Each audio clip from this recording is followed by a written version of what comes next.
Time part 4। इसमें देखेंगे कुछ वाक्यों में दो भाग होते हैं तथा इनसे समय का बोध होता है। पहला जो वाक्य होता है वो जब से शब्द से शुरू होता है और दूसरा वाक्य तब से शब्द से शुरू होता है। हिंदी वाक्यों में जब से शब्द से के साथ में एडवर्ब क्लॉज का इस्तेमाल होता है और तब से शब्द के साथ प्रिंसिपल क्लॉज का इस्तेमाल होता है। जैसे जब से उसने शहर छोड़ा है तब से 5 साल गुजर चुके हैं, या उसे इस शहर को छोड़े 5 साल गुजर चुके हैं। दूसरा अंग्रेजी वाक्यों में जब से का अनुवाद सिंस होता है जो कि कंजंक्शन है और चूंकि तो वाक्य को जोड़ता है इसलिए तब से का इंग्लिश में कोई ट्रांसलेशन नहीं होता।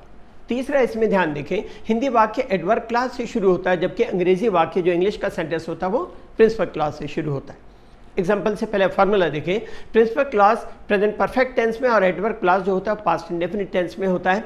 देखिएगा, present perfect plus since plus past indefinite. 5 years have passed since he left the town। उसे इस शहर को छोड़े हुए 5 साल हो चुके हैं या 5 साल गुजर चुके हैं। अब इसी को दूसरी तरह से भी कह सकते हैं, it is 5 years since he left the town। उसे इस शहर को छोड़े हुए 5 साल हो चुके हैं। दूसरा एग्जाम्पल देखिए, 3 days have passed since it rained। आपका इसका जो ट्रांसलेशन होगा, जब से बारिश शुरू हुई है तब से 3 दिन हो चुके हैं, या हम इसको इस तरह से भी कह सकते हैं, it is 3 days since it रेन्ड। एक और एग्जांपल देखें, I haven't seen her since she left this city. जब से उसने इस शहर को छोड़ा मैंने उसे नहीं देखा है।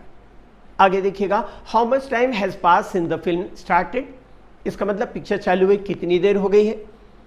और जवाब में कह सकते हैं 10 minutes have pass since the film started.